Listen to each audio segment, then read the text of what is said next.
Hi, welcome to my brand new series where I'm going to look at reviews for some of my favorite movies or movies I really feel passionate about, I like, and basically just get angry at dumb people, people who are wrong. They're not necessarily wrong, but I think they're wrong. And rather than rant at my husband, I figured this was like a better way to get this energy out, was to do this fun series where I just, basically analyze people's reviews and look at them. And so the first movie I'm going to do is Pet Sematary. Trees. It's beautiful, right? It's definitely not Boston. Here we go. Okay, so what do you think? Wow. This whole place is ours? I even got him to throw in a whole forest as a new backyard. Reason being that I just watched this on Saturday night. I'm talking about the 2019 one, by the way, not the 1989 one. So, little backstory here. I saw the 2019 one in 2019 when it came out and was very underwhelmed. I don't know why, but I suspect I just was so attached to the original, like many people my age are. We have a lot of nostalgia connected to that 1989 one.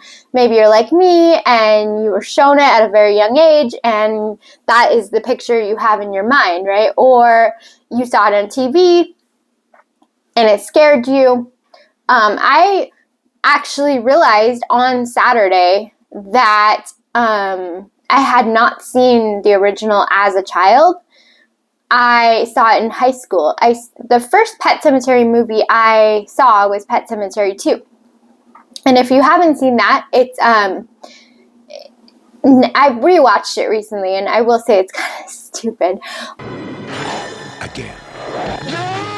Pick up your family and get the hell out of that town. But when you're like 7, it's really scary. And so that was really my first experience with Pet Sematary. Then in high school, I used to have these sleepovers with my friends where we would just watch scary movies and scare the shit out of each other. And so we rented Pet Sematary. And in that day and age, I don't even want to talk about how long ago that was. It was on VHS and it was 2 different tapes. And we actually put the tapes in the wrong order. So we watched the end first. And then we watched it. But it didn't matter. I was really freaked out. Anyway, so that was kind of all my... And I read the book. I think in 2016, 2017, I thought, I'm going to read this book because Stephen King talks about it all the time and how it's like, the scariest book he ever wrote and blah, blah, blah. Anyway, fast forward. So I'm like, let's watch the 2019 one. I had no reason for this. It just sort of popped in my head and I was like, yeah, I kind of want to see it again. So I get it. We watch it. Halfway through, I am wriggling and squirming so much on the couch because I'm so uncomfortable and freaked out. I had to go get a cocktail just to make it through the second half. And afterwards, I was like, that movie is actually really good. And here's why I think that movie is really good. And I'll get more into this when I start sharing reviews with you. But I know a lot of people do not like the change that they made. And warning now, spoiler alerts incoming for the rest of this video. But they made a very large change in this movie from the original and from the book. And that change was that they had Ellie die instead of Gage. So if you don't know anything about Pet Sematary, it's basically this family, the Creed family, which I think is kind of funny given their differing views on death and religion and afterlife and all that. But in any case, the Creed family, Louis, Rachel, their daughter Ellie, and their son Gage. And Ellie's 9, or about to be 9, and Gage is 2, I guess. And what happens is they move to this really small town in Maine. Of course, it's Stephen King. And Ellie's cat church, they live next to a very busy road, and Ellie's cat church is hit by a car. And the neighbor, Judd, has gotten very attached to Ellie, and he is really concerned. Oh, she lost her cat. She's going to be devastated. So he tells Lewis about this cemetery. So there is a pet cemetery behind their house, but he tells Lewis about this Indian burial ground that's beyond the cemetery, and if you bury something there, it comes back. The only thing Judd doesn't exactly share with him is that the thing comes back evil or bad.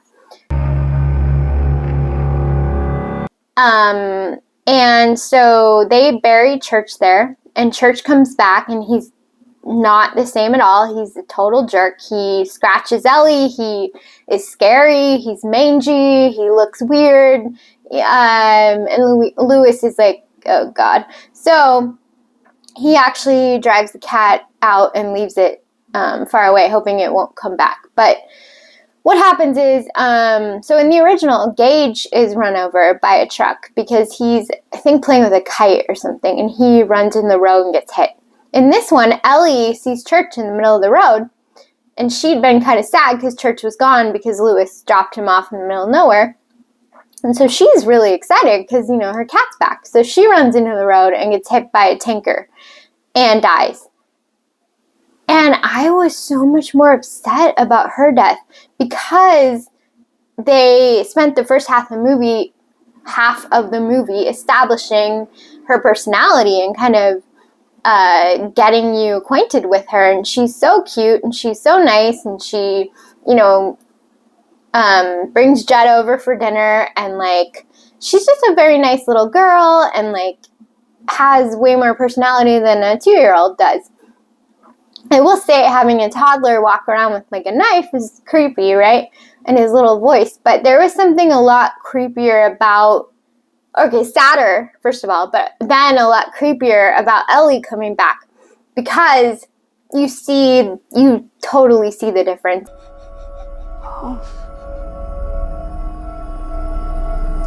And what I love about this movie, is that unlike the original, they have Lewis spend time with zombie Ellie, or, revived Ellie, and it's fucking creepy. That's when I was squirming, is when he was brushing her hair in the bathtub, and when she's lying in bed next to him, and he has this look on his face what did I do?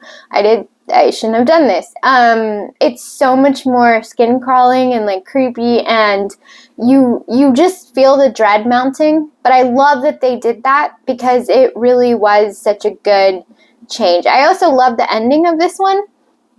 The original ends kind of abruptly, and this one does too, but I love it because it's so much creepier, because basically he tried to kill Ellie, right? But Ellie had killed his wife earlier, and she buried the wife in the pet cemetery, the Indian burial ground. The wife comes back, kills Lewis before he can kill the daughter. Then they bury him in the Indian burial ground. Then all 3 of them are zombies, and they come back, and Gage has been locked in the car, and the last thing you hear is beep, beep, the car alarm. Oh, man. Anyway, so that being said, now that you know my feelings about this movie now, because I really, really, really like it now, let's talk about some reviews. So the first one I saw, and this is just because I was reading them last night, getting mad and laughing, and so the first one is, so this person was upset because Norma wasn't in the movie. She's upset that it leaves out big parts of the book, of the story. This part of the novel is Judd's because basically in the novel, Judd buries Norma there, his wife, and then she comes back evil.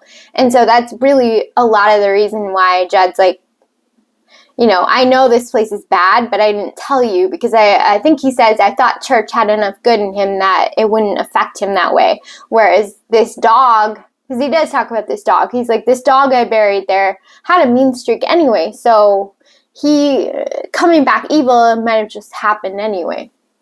And then this person was really upset because they thought that the flashbacks of Rachel and her sister didn't represent why Rachel was so haunted by her sister.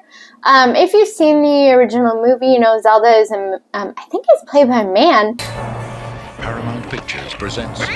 It's pretty creepy, but I actually like this one better because the way they handled Zelda really shows why Rachel has this thing about death and why she's so uncomfortable and why she's haunted by her sister. She thinks she killed her sister.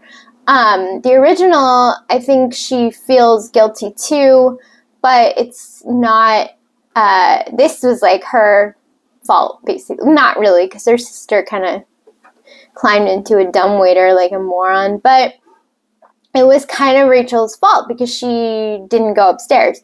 Obviously, she's like 6, right? So really, the bad people are her parents for leaving her alone with her sister who she's afraid of, Anyway, this person was upset because they thought the flashbacks didn't show enough of why Rachel was so haunted. I disagree because you literally saw Rachel see Zelda fall in the dumbwaiter and realize she's dead, and she's absolutely terrified. She's 5, she's home alone, or 6, 7, she's home alone. Her sister's dead in the dumbwaiter, and then after that, she's haunted by her.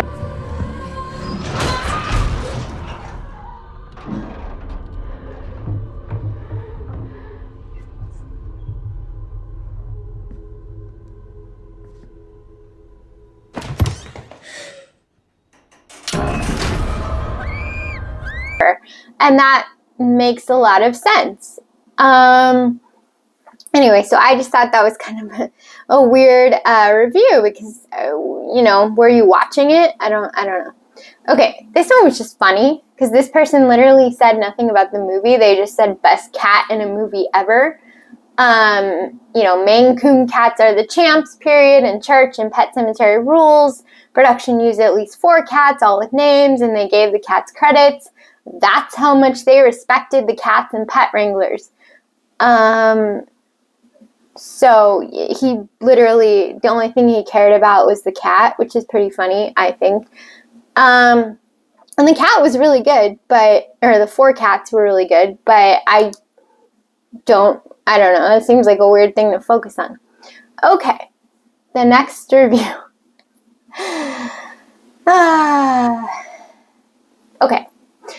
Okay, so this person's just talking about, and he's like, however, the film lacks around explaining that place. In the original, it was explained that that place was actually an ancient Indian burial ground where the dead walk. Eventually, the ground is attacked by a Wendigo, and yeah, you know the rest. Here, none of that story is mentioned, and there is no story put in its place. It's just a place where the dead come back to life. It seems to me that the story here is simply that Lewis is stricken with grief after a horrible event and wants a second chance. But his place goes horribly wrong, and violence occurs soon after, with the father eventually losing his mind, just to have it come back far too late. I have no idea what he's talking about. Anyway, did you not watch the first half of the movie? That was all it was about, was establishing what that was. That it was a place you shouldn't go. Then that it was a cemetery, Indian burial ground with a Wendigo. I mean, the first half of the movie, a lot of people I heard complain about because they said it was too slow or whatever. Again, I loved it because they were developing all the characters and they were developing Ellie and they were getting you really attached to Ellie. But they also explained everything, so I don't know what this person's talking about. They explained everything. Maybe because it was in a book. Maybe this person can't read. I don't know, but it was there. Okay, final review. The original is one of my favorite films, but I like this one as well. The only disappointment is that I thought the ending was stupid. I wonder what this movie would have been like if they kept Gage as the zombie kid like in the original. My reaction to this last night was, then it would have been the original, you moron. Like, you know what would happen if they kept Gage as the zombie kid. You already know this. But they went in a different direction, which I happen to think was really much better. People, I just don't. This is why I decided to start this series, because I was just getting so frustrated reading these. And, like, do people not watch movies now? Do they not pay attention? I know that our phones have made it a lot worse in terms of us paying attention, but I can't with these people. Anyway, I mean, these aren't even that bad, honestly. I've seen much worse reviews for movies that I love where I'm just like, are you on crack? These weren't that bad, but they're kind of stupid because they're, like, missing things, or they're asking what would happen if they left it exactly the same as the original. Well, then it would be the original. I don't understand this question. Anyway, let me know what you think. Did you like the remake? Did you like the original better? Do you agree with the reviews? Do you agree with me? Do you want to see more of these? Because honestly, I could do these all the time because I get so pissed off, but I also like a lot of movies, and I happen to think that I'm pretty good at picking up, things in movies that maybe other people miss, but I don't know, just let me know what you think, and thanks for watching. Yeah, have a great Tuesday. Yeah, Tuesday. Thanks.